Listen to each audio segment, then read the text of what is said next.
大家好，欢迎来到不明白播客，我是主持人袁丽。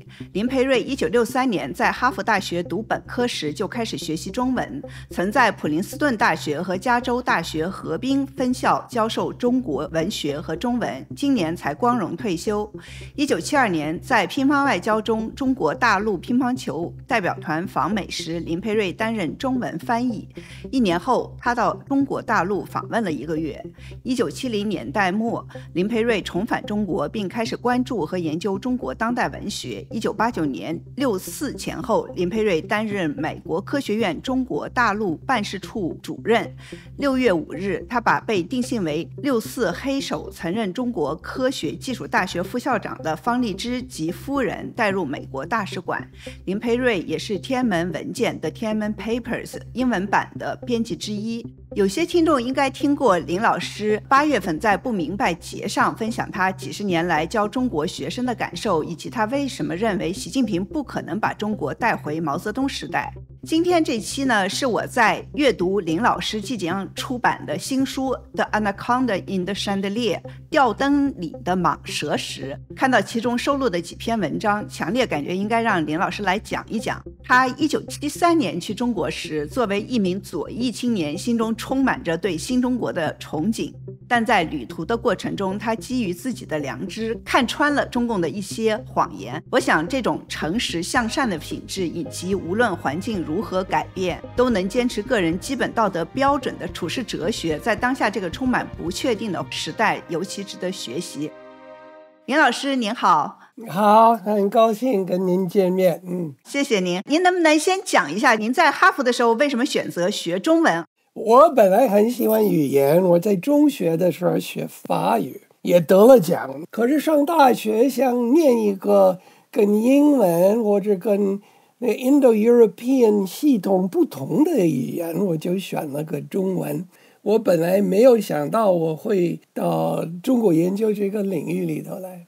那您能说一下，您为什么在1973年能去中国访问呢？72年，中国的乒乓球代表团破冰到美国来旅行1个月，美方就邀请我，我那时候是个研究生，可是他知道我4声标准，邀请我去做陪同翻译。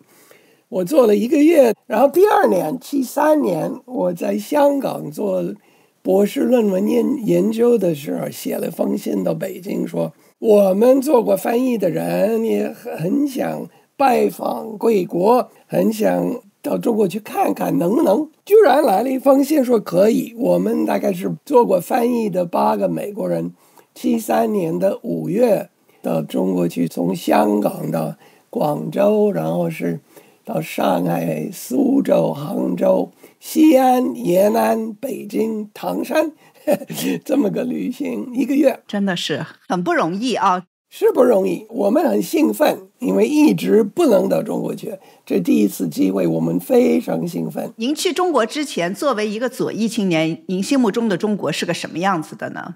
我的家庭小的时候是个左派知识分子的家庭，我父亲30年代带了团到苏联去，他的想法是美国社会有那么多问题，有经济萧条啊，民族歧视啊，贫富悬殊这些问题啊，心目中的一个社会主义国家应该解决了美国或者资本主义社会的这些问题。我小的时候也吸收了这个概念。我呢是看中国，包括从中国出来的中国建设这些杂志，漂漂亮亮的，整整齐齐的。我对中国的社会有非常高的一种欲望，我觉得这是解决美国的很多问题的一个理想社会。乒乓球代表团的时候，我对他们那些球员也是那种崇拜的态度，我觉得你们是一个理想国来的，我们这儿是破破烂烂的一个资本主义社会。那些乒乓球队的那些队员，他们没有跟你说哎呀你们在美国有这么多肉吃，或者是怎么样的？没有，完全没有。他们非常谨慎。后来回顾这种事儿的，我就明白他们为什么不能自由说话。有个美国女球员叫 Alice Green， 我记得他想请一个女球员去散步，他问我能不能做翻译去散步，我说可以啊，然后去问了能不能去，回来说不可以，我不能去散步。我们有纪律，有纪律，对，他们是很有纪律的。您去中国后第一个幻灭是因为苍蝇，您能说一下是怎么回事吗？我在研究所的时候不是念到了各种运动的历史吗？包括破四害，老鼠、苍蝇、麻雀、蚊子，中国全没有，我就相信了，全消灭了。消灭了，这也是理想社会的一个方面。那么到苏州，我喝茶的地方有一个大理石的白桌子上有一只苍蝇，我认为是一大发现。居然中国有苍蝇，我看到了一个，拿我的那照相机把它照下来了。那您的第二个幻灭是作为外宾的各种特权，您能说一下是怎么回事吗？我们从上海到杭州，然后到西安市坐火车，我们外国人坐软卧，可是也观察到有硬卧，有硬座，有各种别的没有阶级的社会里头的火车阶级。我就感兴趣，问了我们的导游，除了我们外国人以外，还有谁坐这个软卧？他说领导。那我一问，为什么领导有这种特权？他说他们的工作很忙很重，需要休息。在延安，我有一次坐公共汽车，那个公共汽车挤满了人，本来他们不带我们去坐公共汽车，这是我自己出门去，想做个老百姓坐公共汽车。我一上去的时候，那个司机大喊叫，他说外宾让位。那么我挤在后头的那个门里头挤进去的时候，有一个偏老的一个人，他就站起来让位给我。我当然非常不好意思，我怎么能坐那么挤的公共汽车里头，有一个人让位，我千万我不能坐，所以我没坐，他也没坐。所以有一个很滑稽的，这一路上这挤满了人的公共汽车上有个空位子，没有人坐。昨天晚上呢，我去参加了一个关于中国的一本插画的自传，是那个插画师正好是我认识的，他就拿了很多的这种革命宣传画，他就展示了有一幅画呢，是有一个男的穿的4个兜的中山服，手里面拿了一把比较好的椅子，然后那个画的最前面这个地方呢，最下角呢是有一把破椅子，这个画的题目叫艰苦奋斗。我看了半天我都不明白这个画是什么意思。那个人他就解释说，他说这个画呢是在现在这个漫画的数据库里面的归类是叫干部 cadres，就是我一下就明白了，原来是他手下的工作人员拿了一把好椅子来给他，然后他说我要和大家一样要艰苦奋斗，把这个坏椅子修一下就可以用了，就是这种的等级观念，好像他做个坏椅子就是多么和大家与民共苦的感觉。我就突然也想到了您的书里面的这个情形，真是有意思。您说这个故事也让我想到一个那一年73年的一次经验。我们每次上街，好奇的孩子老跟着我们，有时候几十个跟着我们，可是还是保持距离的，不太跟我们说话。有一次我就转过身去对着他们问问题，我说你叫什么？你这个上学不上学？上学。然后我问的问题是你长大想做什么？小男孩他说我想到最艰苦的地方为人民服务。在他旁边一个女孩，我问问他，那你呢？你长大想做什么？我想到最艰苦的地方为人民服务。一模一样。我不知道他们老师是不是告诉他们你遇见外国人要那么说，还是因为呢第一个男孩特别聪明，他想到了这句话，别人就学他，我不知道。反正他们都是说一样的一句话。大家好，我是袁丽。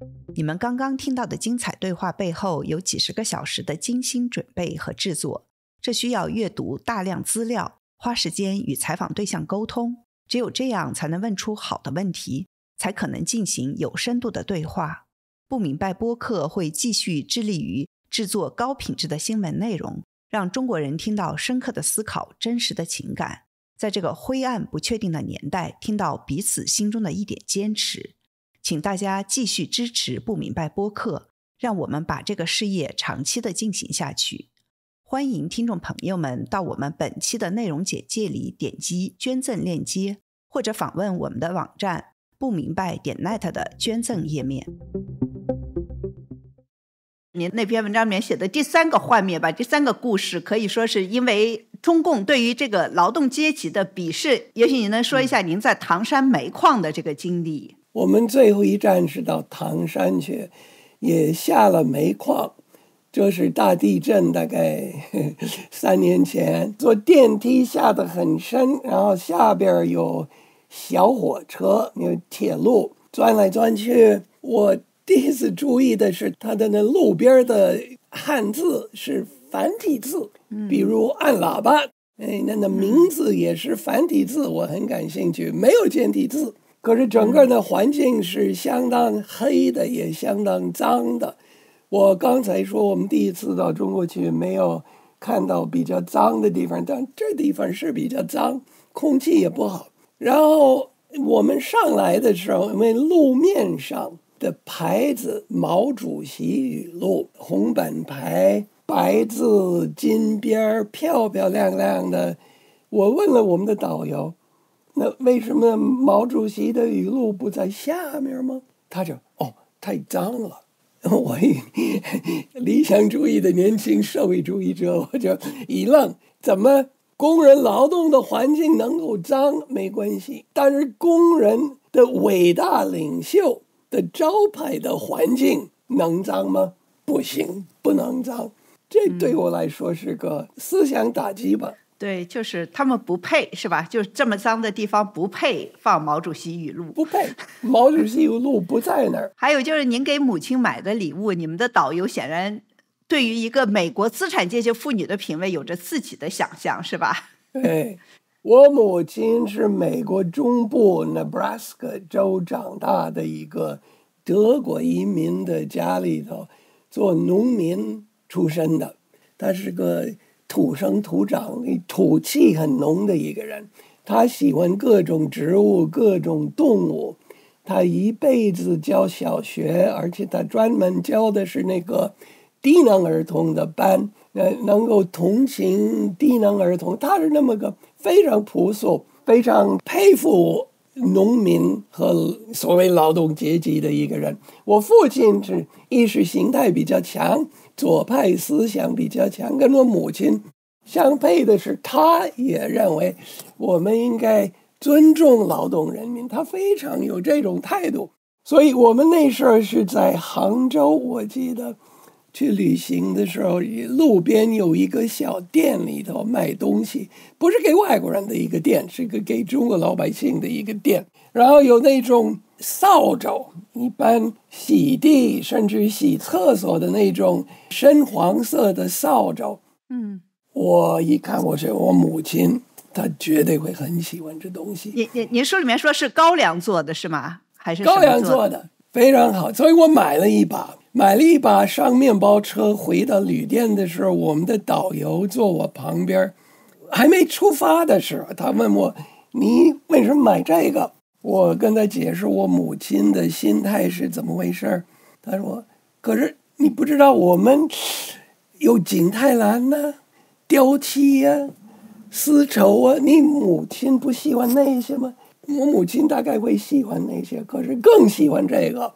那个导游啊不以为然，他把扫帚拿过去，回去那小店里头换了一把，带回来的一个他以为是更完整更漂亮的。一路上回旅店的时候，他继续问我，基本的问题是你想把一件东西带回母亲，为什么选择一个这种下动老百姓劳动的一个东西，而不是雕漆、景泰蓝等等？所以我脑子里头一开始想，这个导游自己呢，他是认为我们资本主义国家来的人肯定会喜欢那些雕漆景泰蓝，可能这个人自己也觉得景泰蓝比扫帚更漂亮。更高级，更值得带回去送给母亲的东西。对，后来其实你想的是说，他可能是觉得你带个扫把回去，就是显得我们中国没有好东西，是吧？对，他怕的是我们看不起中国，我们认为中国只有扫地的扫帚，没有别的好东西，有一种这个民族主义在里头。这我当然我能够理解，他会有这种误解，始终没有理解我母亲是怎么样的一个人。你想把扫帚拿回去，你都能想象你妈会特别高兴把它挂在墙上，是吧？做一个装饰物。它是挂在墙上哦，是吧？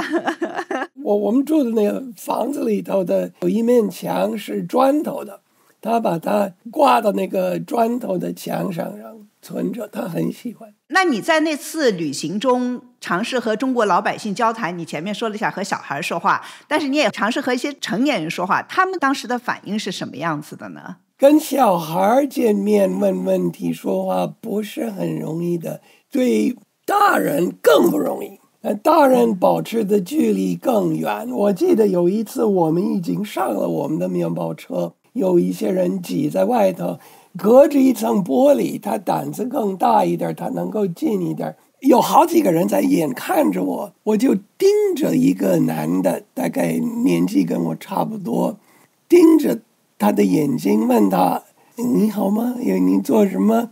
你有什么工作呀？我开始跟他问问题，马上他的脸上就扭曲的很厉害，恐惧的表情出来了，没有说话，他颤抖和扭曲他的脸上的肌肉。以后我就不好意思没有再问他问题。这当然是个比较极端的例子，我不是说每一个我遇见的中国人都有那么个反应，可是他有这种经验，也让我自己有一种警惕的态度，我不要让别人难过惹麻烦是吧？不要给人惹麻烦。所以我们那一次麻烦或者让他害怕的那么厉害，我何必去让他颤抖呢？那当时你的脑子里面有没有想过他们为什么害怕呢？当时经过这个经验的时候我没有，是后来我回顾这种事情的时候开始有点理解，那可能是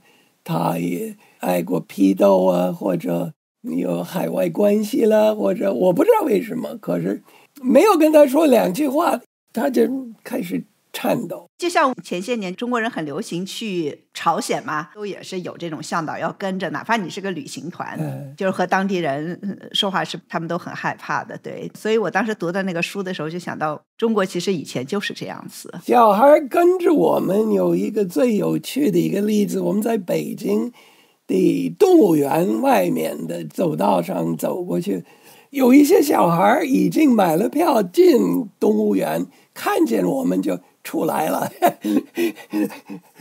你们比猴子好看是吧？我们比长颈鹿比河马还有意思。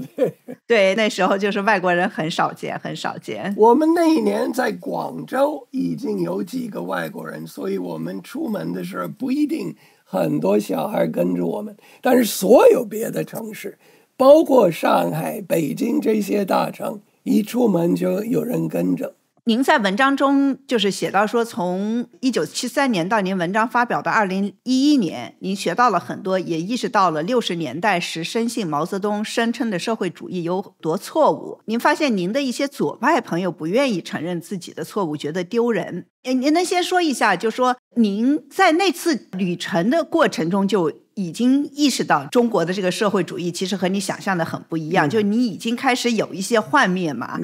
然后再说一下，你有没有回来跟你那些左派的朋友或者和您父亲有所交流，当时大家都是一个什么样的反应？我一直到现在不完全理解这个问题，可是我们那一年头一次能够进中国的左翼年轻人开始幻灭出来的时候反应不一样，有的人不愿意放弃原先的马克思主义列宁主义的理想，有的更愿意。我是属于后者，更愿意。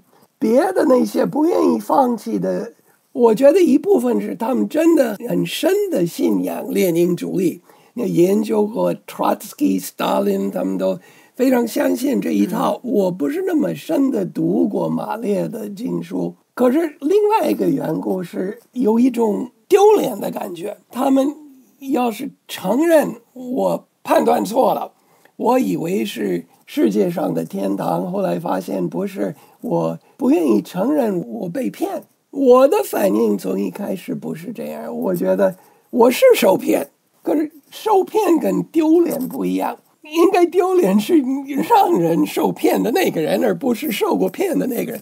我父亲是另外一个例子，我父亲一直到死的时候，他活到97岁，一直到他过世的前几年，他还是写支票给美国共产党。哇哦！我想他不是党员，可是他的理想是共产主义的一些理想。那么我比较深刻的幻灭的时候是从7980那一年，我有一整年在中国做关于文学、伤痕文学的研究。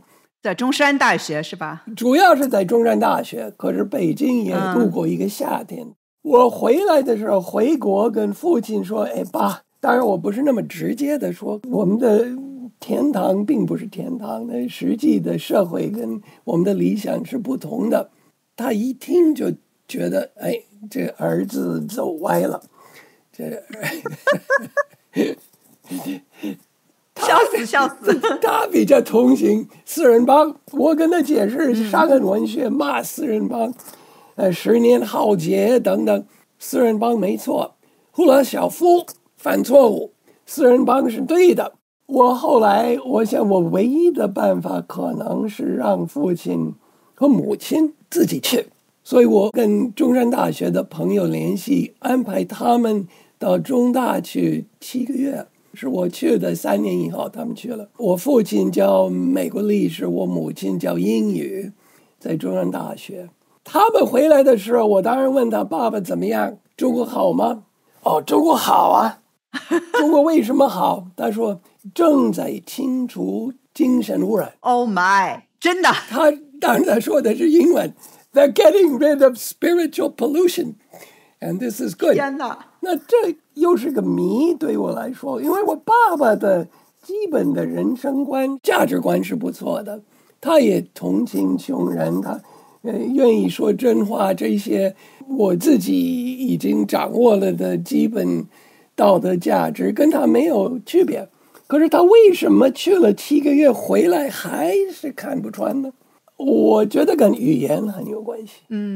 因为我去中大，究竟是可以读中文报，也可以跟中国人说话。我父亲、母亲，任何接触都得经过外事科的翻译。这当然包括他们已经是年纪比较大的。我觉得年纪大的人比较难改变他的一辈子的信仰。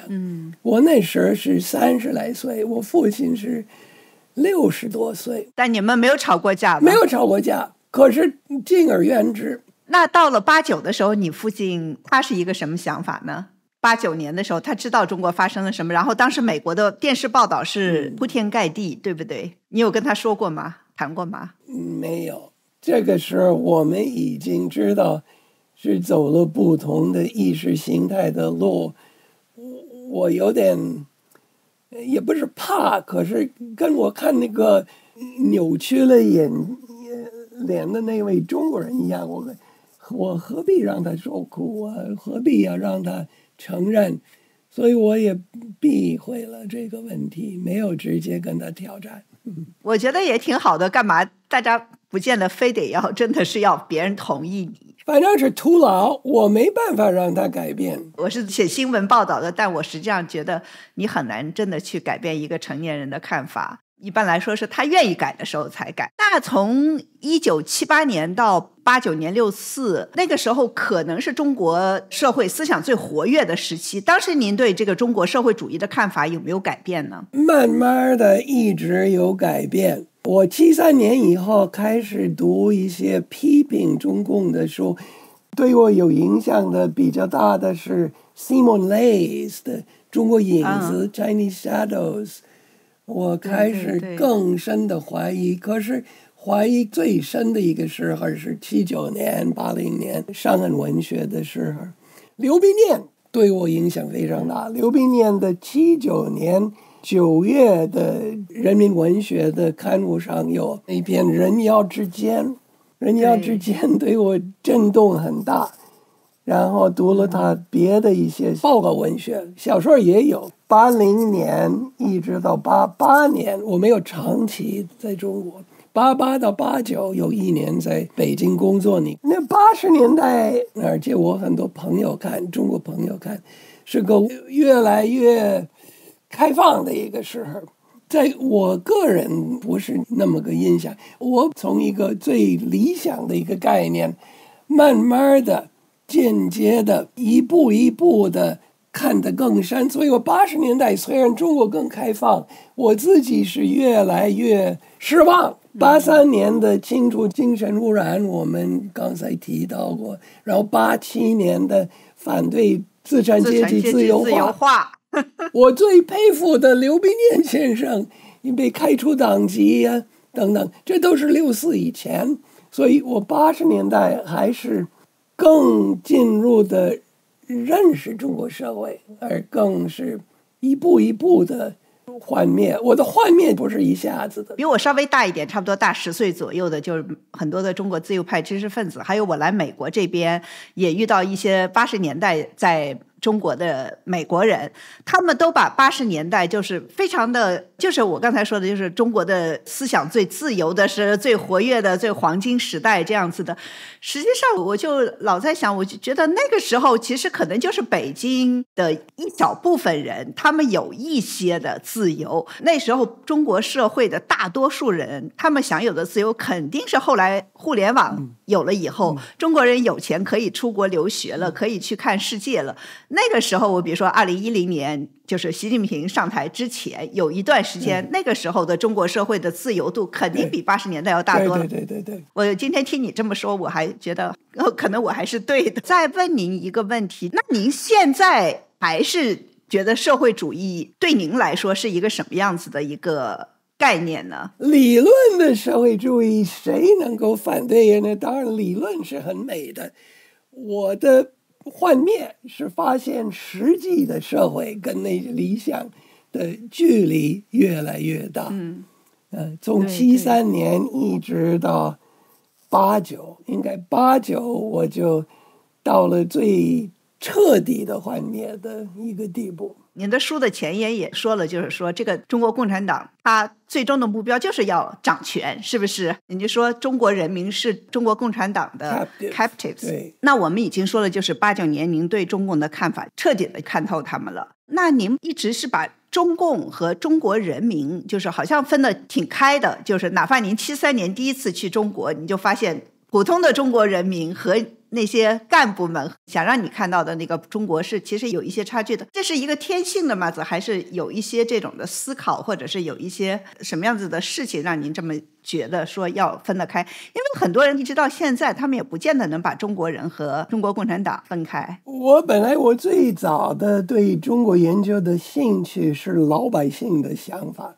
我念的是历史系，在哈佛历史系的能够看到的书籍有很多是分析高级知识分子，鲁迅啊、胡适啊、政治领袖啊、蒋介石啊都有书，可是没有分析 popular thought 老百姓的想法的书。所以我写自己的博士论文，我想写这个题目，我就发现了鸳鸯蝴蝶派小说。鸳鸯蝴蝶派小说当然有三角形恋爱故事啊，有侦探小说、武侠小说，这些都是读的时候你比较能够同情主角的价值观，不是非常 sophisticated， 可是对我研究很好，就可以掌握老百姓对新旧思想好坏行为的区别。所以把中国人老百姓跟共产党做对比，一部分是因为我向来对 popular thought 对通俗思想、通俗社会感兴趣。我66年第一次到香港去住，那一年刚刚大学毕业，我有1年在香港，我跟难民住在一起，而且有时候我就喜欢在那最穷的地方，九龙城是吧？九龙城也去过，可是还没有九龙城那么穷的一些普通的地方。我喜欢去逛街，去听听话呀，去吸收生活呀。所以个性，我一直对 popular 对通俗文化感兴趣。所以呢，有共产党的那种本来是漂亮的语言，后来发现是假的空泛语言。跟老百姓的生活是什么关系呢？这差得很远，在我的感觉里头。你刚才提到我89的时候是到了最幻灭，这是我说的，你也提了。我想讲一个也是个有趣的故事。89年那一次不是64，那不是我的最幻灭的时候，是64以前的一件事情。2月底，美国的新总统George H.W. Bush 老布什，他70年代在北京做了美国的联络处的代表，他认为他是邓小平跟其他中国领导的老朋友。现在是新的总统，他到北京来向大请客，请了很多人到长城饭店去吃一个Texas barbecue 德州烤肉。因为当年我是美国科学院的一个小官，他也请我和妻子，有些别人，包括方励之、李淑贤。方励之、李淑贤离我们住得很近，我们住在友谊宾馆，他们在中关村。前一天晚上凑巧，我跟方跟其他一些人在夏威 Orville Shell 开的一个会里头见面，然后有人问呢，明天有谁去啊？我举手，方励之也举手。我那么随便的跟他说，要不要打我们的便车？因为我们办公室有车，他没有车。他说好吧，那我们一块儿去的。可是我们走进长城饭店，大概400米远的一个地方，大伙儿便衣上街阻拦我们的车，说我们超速，其实交通很不方便，没法超速。然后我们走了4个钟头的冷街，我每次想坐车，他也把我们拦下来。公共汽车等了，公共汽车呢，车就哄得过去不停。后来4个钟头以后，好不容易到一个加拿大的外交官的这家里头。这故事第2天是个全球的头条新闻，是很大的一个故事。可是2周以后，新华社发表了一篇文章，本来是在《瞭望》杂志里头发表的，题名是方励之赴印真相。我当然看得很感兴趣，可是因为它的真相跟我们的经验是完全不一样的，我怀疑他可能做点花边文学，改这个小细节，没有。他整个的故事讲述的内容是一个编出来的故事。他说我们开车很猛，不听那个警察的指示，钻到长城饭店的后门，想非法的进后门的，这都是编的，根本没有这个故事。所以我吃了一大惊，我就写了封信寄到《瞭望》杂志，说这故事我是当事人，你故事写的不对，我想把它改正，可以吗？没有回音。我就写了第2封信，双挂号，以为那个收据可能会回来，后来没有回音，也没有收据，我就明白啊，邮局也都是他们控制的。当然，所以我问我们的办公室的司机，能不能我们去一趟瞭望这个编辑部的房子？我们去了一趟，敲门，有一个人接我出来的，叫李琴，他给了我他的卡片。他是个新华社的比较高级的记者，也是瞭望杂志的政治部，他的卡片上写的是他叫李琴。我问他玉木先生在不在，因为方励之赴燕真相那篇文章的笔名是玉木，我问他玉木先生在不在，他说哦，对不起，玉木先生不在，他在外面有事儿，他出差了，不在。可是你有什么事儿吗？我说你这文章写的不对，我能不能进来纠正一下？我们进去了，谈了大概半个钟头，有5、6个编辑在一个桌子跟我一块谈。我说我是当事人的故事，不是你们写的，能不能改？我感兴趣的是那5、6个编辑之一有一个老人，他就把头放在胳膊上这样，一直到最后他没有抬头。我就后来以为这是个真的一个人，他忍不住参加这个讨论。可是别的都是说哦，你是外国客人，你得理解有文化不同啊，你到不同的国家来，你要尊重人家的文化等等，说这一套这种各种想法。可是我有点生气，我跟他们开始吵，我说可是你们写的不对。他们可能从来没有一个人是这样。吵的结果是那位李琴把我送到门的时候，他没有送到门。中国人当然客气，里面你把客人送到门去说拜拜，他不是，他在里头站在那儿说啊，林教授我不送啊，我就走了，不送了，您走吧。我走吧。最让我彻底的幻灭的是哪一点呢？后来我问了行内的中国记者朋友，告诉他们这个经验，理解到那位李琴就是玉木，就是他写过那篇文章。因为我一直一步一步的看穿了中共的谎言，可是我底层里头没有感觉到会那么露骨的说那么大的谎话。大概过2天我到方励之那里去把这个故事告诉他，你猜他的反应是什么？他笑我的天真。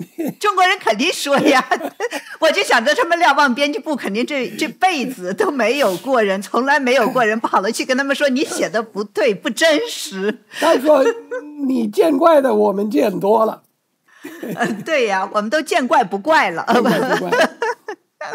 所以我说你从73年一直到80年，我一步一步的幻灭的是个漫长的过程。这个经验是到了最底层，而这个经验是64的2个月以前的事情已经发生的。我觉得大概是从疫情开始或者更早几年，世界对中国也有一个幻灭的过程，主要的原因也和您在70年代经历的一样，是中共的各种做法最后让西方世界不得不换一种眼光来看待中国。同时呢，您在书中的一篇文章中也写到，一些一直把美国的民主制度当作楷模的中国人也经历了一些幻灭。您写的就是我自己随便翻了一下，2020年1月6日，在美国国会山的暴乱使美国民主的根基不再坚如磐石。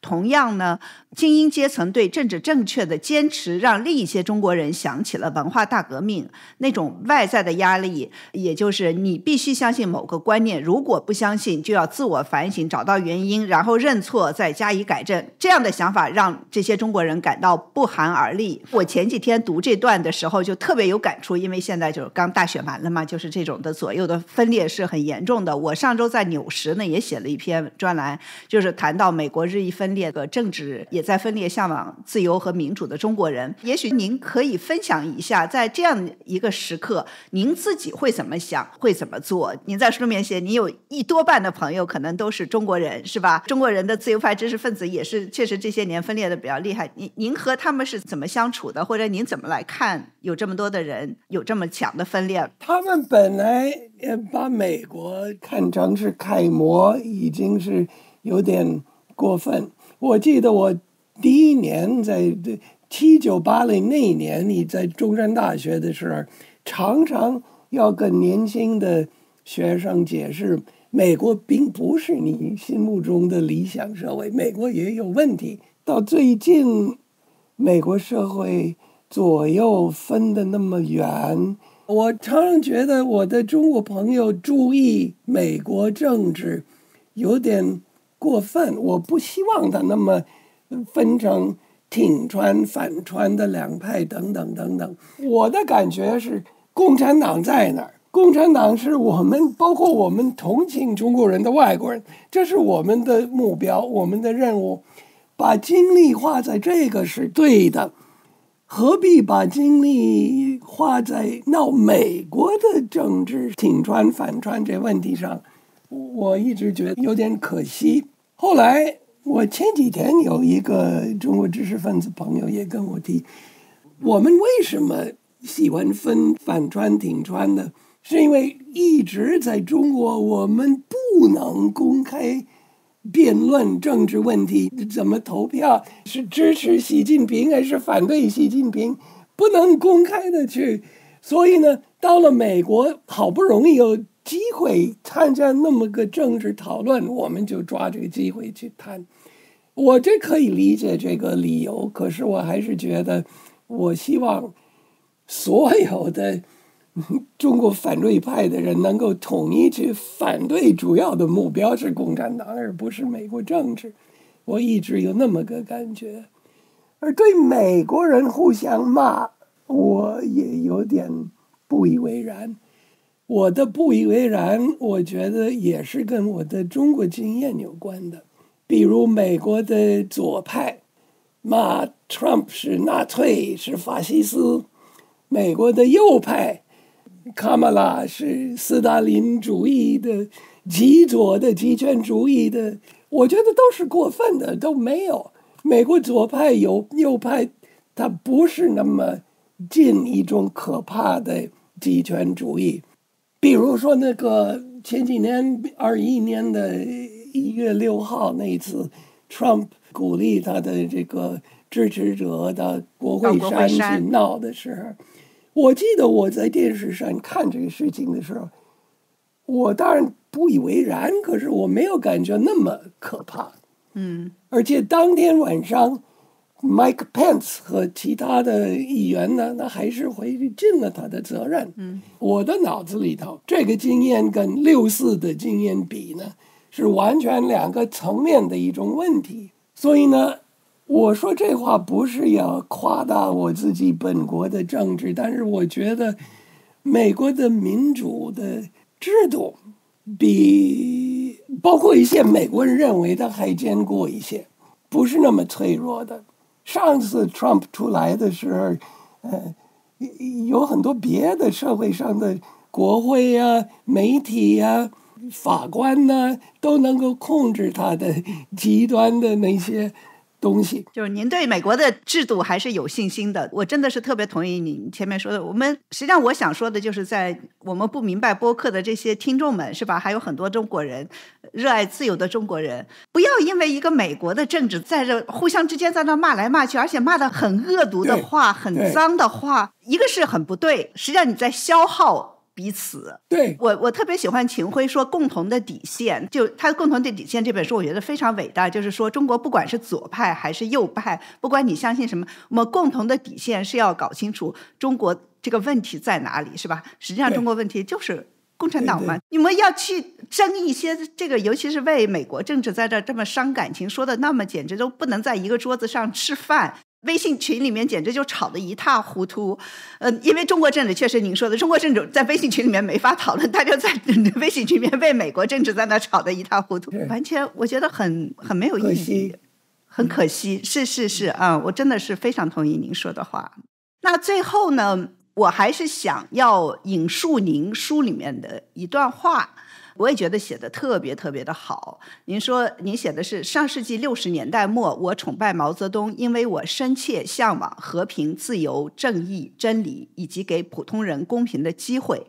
而今天我厌恶毛泽东及其遗产，为什么？依然是出于和平、自由、正义、真理以及给普通人公平机会的考量。我觉得我真的是不能同意更多。谢谢您。我对共产党的社会的幻灭，从崇拜毛泽东到极端的批评毛泽东，我价值没有变化，是我认识社会，我理解的更多。而我那些其他的跟我有过这种经验的有许多，包括我们的朋友黎安友啊、夏伟啊，很多走了这条路。全球有这种例子，本来因为理想看上了毛泽东的思想、共产党的理论，然后认识社会以后幻灭，价值观没变。所以我就是说，在这么一个动荡分裂的时代，还是要相信，要热爱和平、自由、正义和真理，是吧？我觉得只要是人能相信这些东西，就不管这个世界怎么变，都不会走歪。对对，包括现在的美国。我们请每位嘉宾推荐3部书或者影视作品，您有什么推荐？可以是文学的，也可以是关于政治的。外国人写中国，关于写中国，我还是觉得那位 Simon Leys 的书好看。Chinese Shadows， 还有寻找林昭的灵魂这种电影我愿意推荐。我最近看过 George Eliot 的 Middlemarch 这本小说，我喜欢。在疫情中间看了这本书，非常非常的厚，我也特别喜欢。您说一下为什么喜欢呢？因为它描写人心那么细致，它一方面是讲故事，可是几乎每一页上它有一种 reflection， 人性是什么我觉得写得相当深刻。故事本身比较一般，可是它描写心理和有一些哲理在里头。中国作品我喜欢鲁迅，很多人也会那么说，短篇小说或者野草啊，是中国现代文学里头还是最深刻的东西。那谢谢林老师，也谢谢大家收听，我们下期再见。